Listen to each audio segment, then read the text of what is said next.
Okay. Intercrops, jawar, that means sorghum, whole kg per acre seed plus cowpea seed 3 kg per acre plus green gram or black gram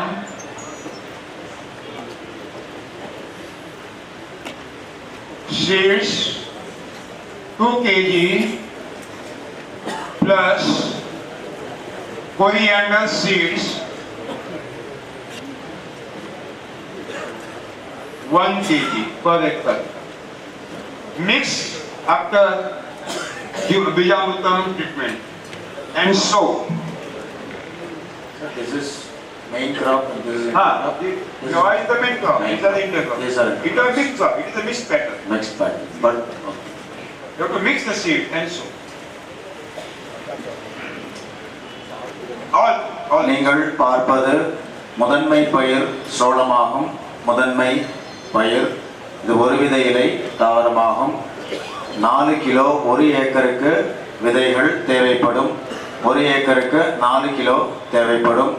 இதில் ஊடு பயிர் அல்லது கலப்பு பயிராக தட்டை பயிர் 3 கிலோ எடுத்துக்கொள்ள வேண்டும். பாசிப்பயிர் அல்லது உளுந்து, பாசிப்பயிர் அல்லது உளுந்தை 2 கிலோவாக எடுத்துக்கொள்ள வேண்டும். தனியா 1 கிலோ எடுத்துக்கொண்டு இவற்றை கலந்து விதைத்து விடுங்கள். मिक्स करके ही बोना है. मिक्स करके नहीं बोना है, मिक्सचर करके, मिश्रित करके बोना है. मिक्स करके मिश्रित करके. இவை அனைத்தையும் கலந்த பின்பு விதைக்கவும். Now मेकेजोना, मेस को क्या कहते हैं? மக்காச்சோளம். मक्का 8 kg मक्का सीड per acre. மக்காச்சோளத்தை முதன்மை பயிராக நீங்கள் சாகுபடி செய்ய வேண்டும் என்றால் 8 கிலோ ஒரு ஏக்கருக்கு விதை தேவைப்படும். 5 kg cowpea seeds, 5 கிலோ தட்டை பயிர் and 2 kg black gram or green gram seed. Before mix, you have to pick the Bijamrutam, then mix the seeds together. 2 kilo பாசிப்பயிறு அல்லது உளுந்து இவை எல்லாவற்றையும் எடுத்து விதை நேர்த்தி செய்த பின்பு விதைக்கவும்.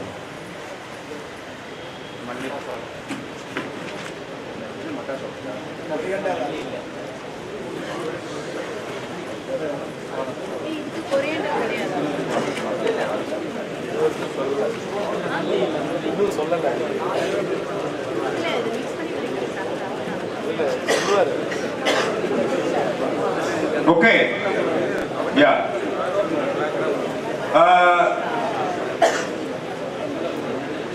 In cotton कौन लेता है? பருத்தி யார் பயிர் செய்கிறார்கள்? पर्ती वाले कौन है? पर्ती वाले. बीटी कॉटन वाले कौन है? बीटी वाले कौन है? महापापी. बीटी यार பயிர் செய்கிறார்கள்? बीटी बैठे यही बैठे. बीटी காட்டனை பயிர் செய்பவர்கள் மகாபாவிகள். बीटी பருத்தியை பயிர் செய்பவர்கள் மகாபாவிகள். Because they are giving excessive chemical fertilizer and insecticides. ஏனென்றால் இந்த बीटी பருத்தியில் அதிக அளவில் ரசாயன உரத்தையும் பூச்சிக்கொல்லிகளையும் பயன்படுத்த வேண்டியிருக்கும். They are increasing the global warming. புவி வெம்மையை இது அதிகப்படுத்திவிடும். They are destroying the fertility of the soil. மண்ணின் வளத்தை அழித்துவிடும். They are feeding the poison to the people. இவர்கள் விஷத்தை மக்களுக்கு கொடுக்கின்றார்கள். And they are giving the moksha prapti to the people. எல்லா மக்களையும் இவர்கள் மோட்சத்திற்கு அனுப்பி கொண்டிருக்கின்றார்கள். Mahapunyavana. இந்த வகையில் இவர்கள் புண்ணியவான்கள் தான்.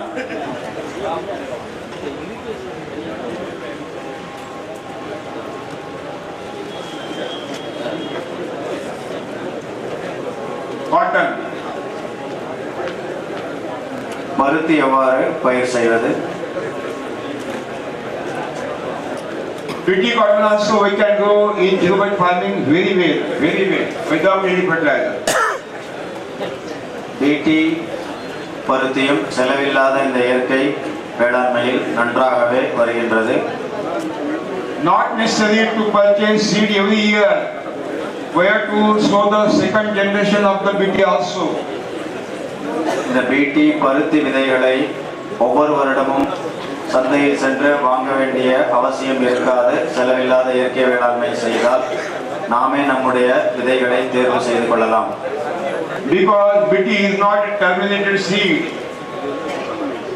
இது முளைக்காத விதை. டெர்மினேட்டட் தெரியுமா தமிழ்ல? முளைப்பு தன்மை அழிக்கப்பட்ட விதை அல்ல, மலட்டுத்தன்மை உள்ள விதை. BT is not a terminated, it's not a napusaka. PT பருத்தி விதையானது முளைப்புத்தன்மை அழிக்கப்பட்ட விதை கிடையாது, மலட்டு விதை கிடையாது. செலவில்லா இயற்கை வேளாண்மையில் இதை நீங்கள் ஊன்றினால் நாமே நம்முடைய விதைகளை தேர்வு செய்து கொள்ளலாம். We can sow the second generation of the BT also seeds, not necessary to purchase every year. இரண்டாவது வருடம் மூன்றாவது வருடம் விதைப்பதற்காக நாமளே செடிகளில் சென்று தேர்வு செய்து அந்த விதைகளை நாம் உபயோகப்படுத்திக் கொள்ளலாம்.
This is the model for cotton. In between two lines, 3 by 3 or 4 by 4, what may be your distance? This is a symbol for cotton ring. This symbol star is for maize with the black ram. This is the marigold symbol, and these small spots are the soybean or Bengal gram or black ram or bush, cowpea or French beans. What may be you can select one crop as an intercrop. நீங்கள் படத்தில் காண்பது பருத்தி சாகுபடிக்காக இரு வரிசைகளுக்கு இடையே 3 அடிகளாகவும் இருக்கலாம் அல்லது 4க்கு 4ஆகவும் இருக்கலாம். செடிக்கு செடி, வரிசைக்கு வரிசை. இதில் வட்ட குறியீடு பருத்தியாகும், வட்ட குறியீடு பருத்தியாகும். நட்சத்திர குறியீடு மக்காச்சோளம், அதனுடன் உளுந்து.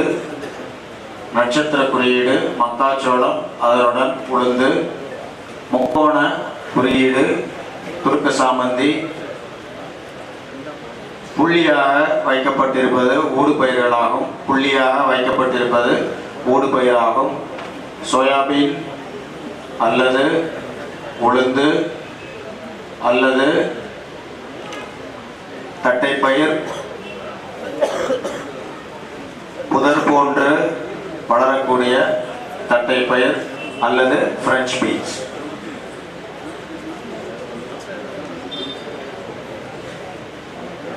And importance of the marigold, cowpea, we have given the vegetable crop.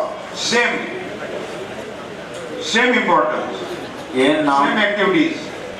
துருக்க சாமந்தியையும் தட்டைப்பயிரையும் உபயோகப்படுத்துகின்றோம் என்று காய்கறி சாகுபடியை பார்த்தோம். அதே வேலையை தான் இவை பருத்தியிலும் செய்கின்றன. Same space schedule. காய்கறிக்கு எந்த தெளிப்பு அட்டவணையை பார்த்தோமோ அதே தான் பருத்திக்கும். காய்கறிக்கு தெளிப்பு அட்டவணையை எப்படி பார்த்தோமோ அதே தான் பருத்திக்கும். Same Jivamrutam application. ஜீவாமிர்தத்தை எவ்வாறு கொடுத்தீர்களோ காய்கறிக்கு அதே போல்தான் பருத்திக்கும் கொடுக்க வேண்டும். Same Ghana Jivamrutam application. கனஜீவாமிர்தம் எவ்வளவு கொடுத்தீர்களோ எப்படி கொடுத்தீர்களோ காய்கறிக்கு அதே போல்தான் பருத்திக்கும். Everything is same, but model is different. காய்கறிக்கு எந்த மேலாண்மையை நீங்கள் உபயோகப்படுத்தினீர்களோ அதே தான் பருத்தி பயிருக்கும் நீங்கள் எடுத்துக்கொள்ள வேண்டும்.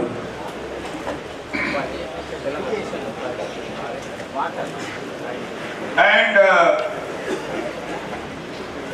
this is the maize and black gram. These are the pulses.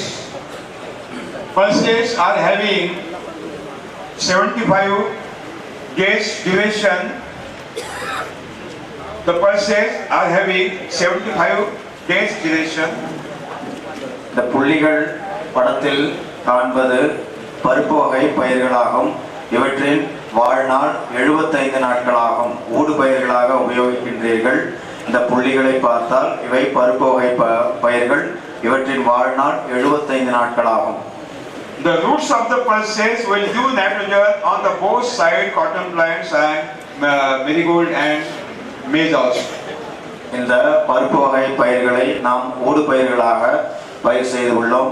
இதன் பயிர்களில் வாழும் உயிரி காற்றில் உள்ள தழைச்சத்தை மண்ணில் நிலைநிறுத்துகின்றது. இந்த தழைச்சத்தானது இதன் பக்கத்தில் இரு வரிசைகளில் உள்ள பருத்தி பயிருக்கும் மக்காச்சோளத்துக்கும் உளுந்திற்கும் உபயோகப்படும். After 45 days, 45 days, the matured leaves are start to fall down on the surface of the soil, and on the soil there is a mulching is appeared. இந்த ஊடு பயிர்கள் 45 நாட்கள் சென்ற பிறகு இதனுடைய இலைகள் கீழே உதிர ஆரம்பித்துவிடும். இது ஒரு சிறந்த மூடாக்காக செயல்படுகின்றது. At the maturing stage of the pulses, all the leaves are fallen down. And on the soil, the beautiful mulching is appeared. எப்பொழுது இதனுடைய அறுவடை காலம் வருகின்றதோ எல்லா இலைகளும் கீழே விழுந்து சிறந்த மூடாக்காக செயல்படுகின்றது. And when these leaves will be decomposed, automatically humus will be created and the nutrient will be available to the cotton. இந்த இலைகள் உதிர்ந்த போது மக்கி சிதைந்து இதனுள்ளே இருக்கும் நுண்ணூட்டங்கள் மற்ற பயிர்களுக்கு கிடைக்கின்றது. மக்கு உருவாகின்றது. And biological control and all these things will be happened by maize and marigold. நாம் பயிர் பாதுகாப்பை பார்த்தோம். மக்காச்சோளத்திலும் துர்க்க சாமந்தியிலும் எவ்வாறு ஏற்படுகின்றது அதேதான் இங்கும். After harvesting of the pulses, you draw the furrows in between two lines of the cotton, so that rainwater will be deposited in the soil and we can give the irrigation water to the trenches also. பருப்பு வகை பயிர்களை அறுவடை செய்த பின்பு அந்த பயிர்கள் எங்கு இருந்ததோ அங்கு ஒரு நீழ்குழிகளை எடுத்துக்கொள்ளுங்கள். இந்த நீழ்குழிகள் வழியாக மழை நீரையும் சேகரிக்கலாம், பாசன நீரையும் கொடுக்கலாம். The excessive moisture from the root zone of the pot will be evacuated in the 10 days mopsa will be maintained. जड़ों के पास जो अतिरिक्त नमी है वो इस नाली में चली आएगी, वहाँ मopsa निर्माण. இந்த நீழ்குழிகளின் இரு கரைகளிலும் செடிகள் பயிர்கள் இருக்கின்றன. இந்த பயிர்களின் செடிகளின் வேர்களில் இருக்கும் ஈரப்பதமானது இந்த நீழ்குழிகளில் வந்து வாபசா என்ற நிலைமை ஏற்படும். ठीक है. Now groundnut, soybean, Bengal gram. Groundnut, soybean, Bengal gram. கடலை, சோயாபீன், முக்கடலை, வேர்க்கடலை அல்லது மணிலா, soybean, முக்கடலை.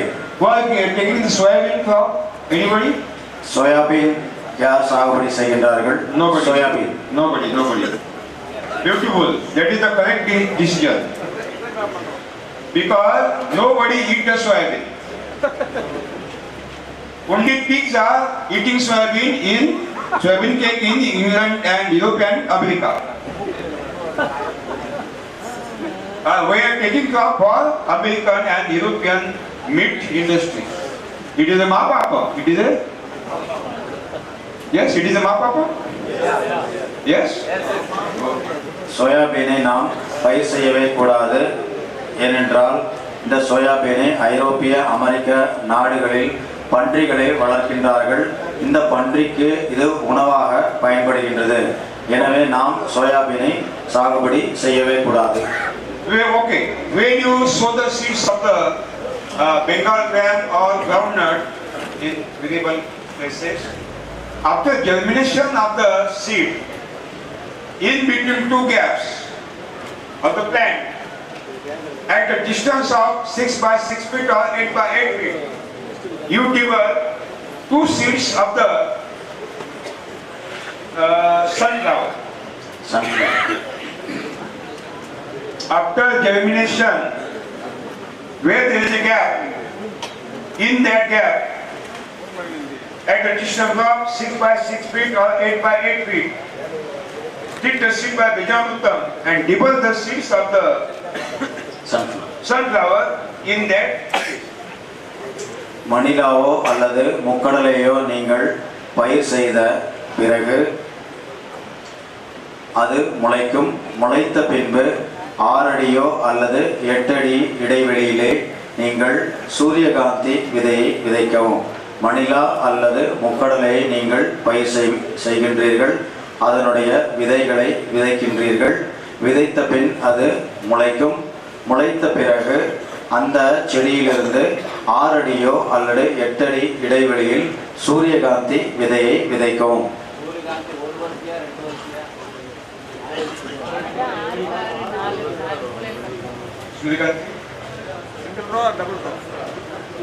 Single row or double row? 8 by 8 is square, 6 by 6 square. Where there is a gap? If suppose you are giving 1.5 feet distance between two lines, after 4 lines, 1 line of the Suryakanti. If 2 feet, 4 lines of the Suryakanti. अगर 1.5 feet अंतर है दो कतारों के बीच में groundnut के या अपने बंगाल ग्राम के चने के, हाँ, तो हर 4 लाइन के बाद आपने एक डिबल करना है. तो एक लाइन 8 फीट पर आएगी, 6 फीट पर आएगी. ओ, उस लाइन में 6 या 8 में. हाँ, ओके. ये निकला है ना, ये अभी निकल आया है. या बीच में गैप है, यहाँ डिबल करना है और यहाँ से 8 फीट पर 6 फीट पर या 6 फीट पर 6 फीट पर स्क्वायर 8 by 8 और 6 by 6. ये 4 रोज होना चाहिए. 4 रोज छोड़कर उसके बाद 8 फीट पर 6 फीट पर. राइट. 4 வரிசை கடலையோ அல்லது முக்கடலையோ நீங்கள் விதைத்து விட வேண்டும். 4 வரிசை விட்ட பின்பு 5வது வரிசையில் நெடுக்காக நீங்கள் சூரியகாந்தி விதையை வரிசையாக நட வேண்டும். இவ்வாறு நடும் பொழுது செடிக்கு செடி 6 அடியோ அல்லது 8 அடியோ இருக்கலாம். 4 வரிசைகள் மணிலாவோ அல்லது முக்கடலையோ நீங்கள் நட்டுவிட்டீர்கள்.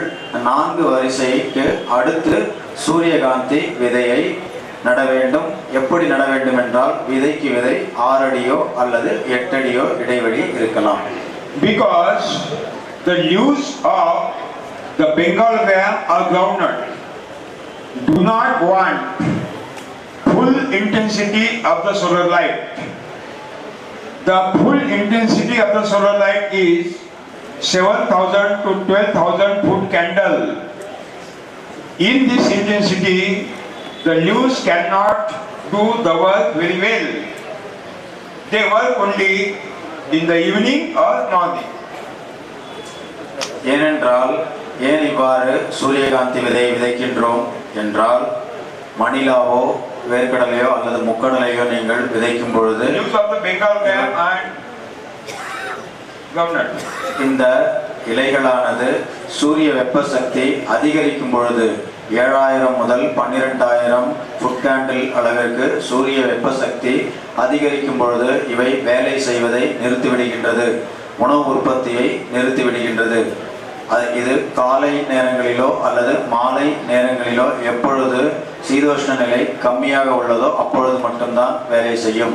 எனவே இந்த வெப்பத்தை குறைப்பதற்காகவே நாம் இந்த சூரியகாந்தியை வரிசையாக நடுகின்றோம், மணிலாவிற்கோ அல்லது முக்கடலைக்கோ.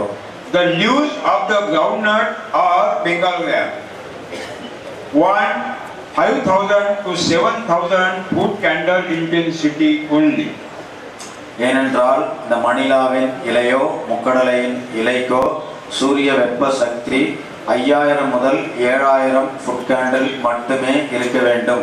அப்பொழுதுதான் அது உணவு உற்பத்தி செய்யும். இல்லாவிட்டால் இவை உணவு உற்பத்தியை நிறுத்திவிடும். That means the leaves do not want full sunlight, they want dancing shadow. அப்படி என்றால் இந்த முழு வெப்ப சக்தி சூரிய ஒளியிலிருந்து தேவை கிடையாது.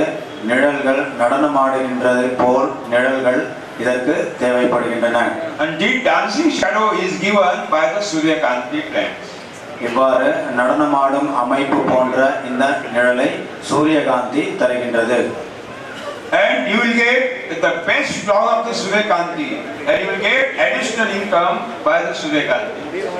சூரியகாந்தியின் மூலமாகவும் உங்களுக்கு பணம் கிடைக்கும். சூரியகாந்தியின் மூலமாக கூட உங்களுக்கு பணம் கிடைக்கும். The birds will come, they will sit on the Suryakanti backside because the flower is down, and then they will observe if there is caterpillar insect, they will come, they will eat and fly, and they will give the message, okay, come on, this is zero budget plot, and entire will come do our work. இந்த சூரியகாந்தி பூவானது பெரிதாக இருக்கும். இதனை பார்த்து பறவைகளும் வந்து இந்த பூக்களின் மேல் அமர்ந்த பின்பு அந்த மண்ணில் உள்ள கம்பளி பூச்சிகளை சாப்பிட்டுவிட்டு சென்று தன் நண்பர்களிடம் இந்த செய்தியை சொல்லிவிட்டு மற்ற பறவைகளையும் அழைத்து வரும். ஏனென்றால் இது செலவில்லா இயற்கை வேளாண்மை நிலமாகும், நன்றாக சுவையாக இருக்கும், எல்லோரும் வாருங்கள் என்று கூட்டி வரும். The birds are coming on the chemical farm also, but when they will taste and they know this is the chemical, he is a Mahapapi farmer, he will give the message, don't go, he is a Mahapapi farmer. ரசாயன உரம் பயன்படுத்தும் நிலங்களில் கூட இந்த பறவைகள் வரும், வந்து இந்த கம்பளி பூச்சை சாப்பிடும். ஆனால் இதனுடைய சுவை நன்றாக இருக்காது. எனவே அதற்கு நன்றாக தெரியும், இவன் ஒரு ரசாயன உரத்தை பயன்படுத்தும் பாவி என்பது நன்றாக அதற்கு தெரிந்துவிடும். உடனே அது அங்கிருந்து ஓடிவிடும். Excluding these people. இந்த அரங்கத்தில் இருப்பவர்களை தவிர மற்றவர்கள் பாவிகள் ஆவார்.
the new model. This is the Pigeon Peak.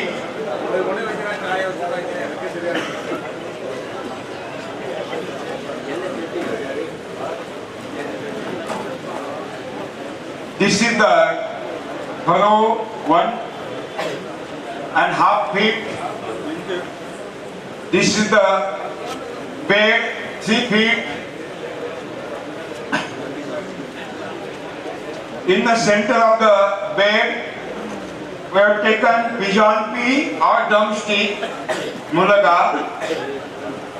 On the back of the bed, we have taken chili. Inside, cowpea or beans. And in the center bed, we have taken turmeric or ginger.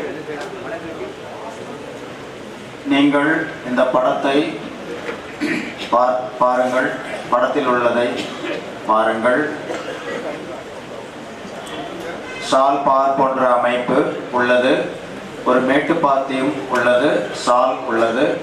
இந்த மேட்டுப்பாத்தியின் அகலம் 3 அடி ஆகும். சாலின் அகலம் 1.5 அடி ஆகும். இந்த மேட்டுப்பாத்தியின் மத்தியில் துவரை அல்லது முருங்கை. இந்த மேட்டுப்பாத்தியின் மத்தியில் துவரை அல்லது முருங்கை வரிசையாக பயிர் செய்யப்பட வேண்டும். இந்த துவரையோ அல்லது முருங்கையோ நடுவில் நடவு செய்த பிறகு இந்த மேட்டுப்பாத்தியின் 2 கரைகளிலும் மிளகாயை நட வேண்டும். மிளகாய் நாற்றுக்களை நட வேண்டும். மேட்டுப்பாத்தியின் 2 கரைகளிலும் மிளகாய்க்கும் இந்த துவரை அல்லது முருங்கைக்கு இடையே பீன்ஸ் அல்லது தட்டை பயிரை நட வேண்டும்.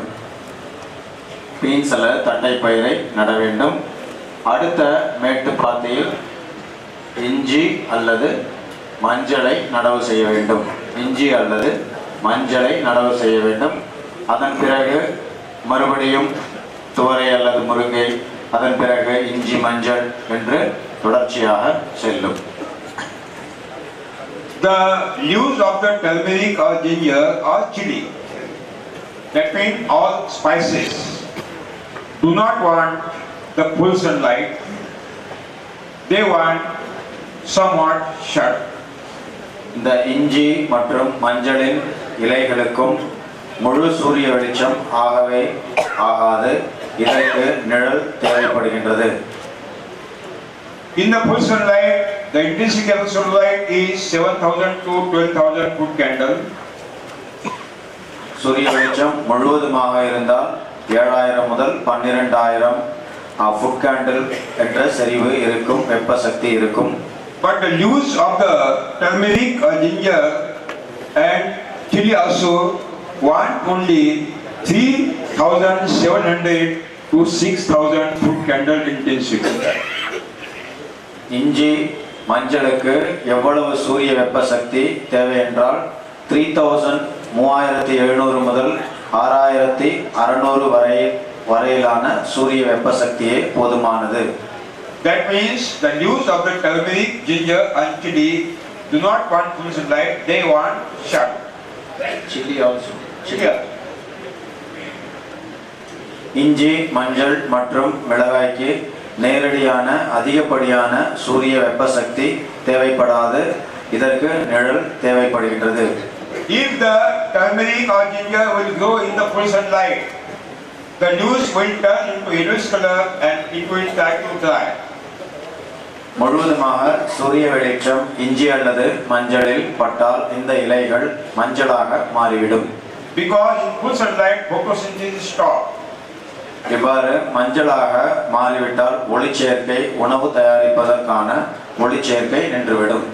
This pigeon pea or drumstick will give the intensity, required intensity to the use of the turmeric and ginger. இவ்வாறு அடுத்த மேட்டுப்பாத்தியில் நாம் முருங்கையோ அல்லது தோரையோ பயிர் செய்துள்ளோம். இதுவே இந்த சூரிய வெப்ப சக்தியை குறைத்து இந்த இஞ்சி மஞ்சள் மற்றும் மிளகாய்க்கு எவ்வளவு சூரிய வெப்ப சக்தி தேவைப்படுகின்றதோ 3,700 முதல் 6,600 தேவைப்படுகின்றது. இதை இவை கொடுக்கும். There is a great symbiotic relation between the roots of the chili and turmeric ginger. இதனுடைய ஒத்து வாழக்கூடிய இஞ்சி அல்லது மஞ்சள் இந்த மிளகுடன் ஒத்து வாழக்கூடிய தன்மை உள்ளது. In the shadow of the chili, you will get the 50% more turmeric rhizomes than the special turmeric crop. இந்த இஞ்சி அல்லது மஞ்சளுக்கு அருகில் மிளகாய் உள்ளது. இந்த மிளகாயின் நிழலிலே வாழ்கின்ற அல்லது பயிர் செய்யப்படுகின்ற இஞ்சி அல்லது மஞ்சள் அதிக சாகுபடியை கொடுக்கும். ஏனென்றால் கிழங்குகள் நன்றாக பருத்து காணப்படுகின்றன. If there are no better rates in the market for ginger or turmeric, don't take the crop harvesting. Don't take the crop harvesting. Let it in the soil. சந்தையில் இஞ்சி அல்லது மஞ்சளுக்கு சரியான விலை கிடைக்காவிட்டால் இதனை நீங்கள் அறுவடை செய்யவே வேண்டாம். இதன் கிழங்குகளை அப்படியே மண்ணின் அடியிலேயே விட்டுவிடுங்கள், அறுவடை செய்யாதீர்கள். The rhizomes enter in the dormancy. Again they break the dormancy. They start to grow and you will get 50% more yield than previous year. இவ்வாறு நீங்கள் விட்டுவிட்டால் இந்த கிழங்குகள் மண்ணின் அடியில் உள்ள கிழங்குகள் சமாதி நிலையை அடைந்து மீண்டும் இது முளைத்து வந்து 50% அதிகமாகவே உங்களுக்கு மகசூலை கொடுக்கும். Because the turmeric and ginger is a perennial tuber. ஏனென்றால் இந்த இஞ்சியும் மஞ்சளும் எப்பொழுதுமே உயிர் வாழக்கூடிய ஒரு கிழங்கு வகை தாவரத்தை சேர்ந்ததாகும்.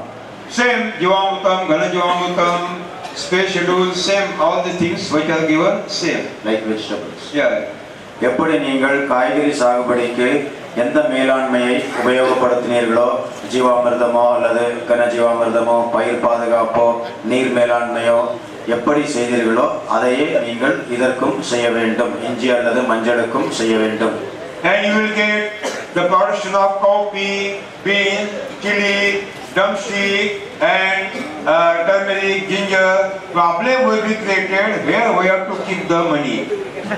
இந்த மாதிரியில் உங்களுக்கு தட்டைப்பயிர், பீன்ஸ், மிளகாய், இஞ்சி அல்லது மஞ்சள், முருங்கை அல்லது துவரை என்று பலவேறு பயிர்கள் கிடைக்கும். இதனால் நீங்கள் அதிகமாக பணம் சம்பாதிக்கலாம்.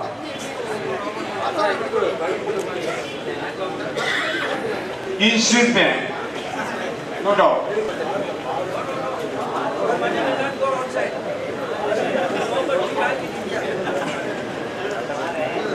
There is no any Swiss bank, only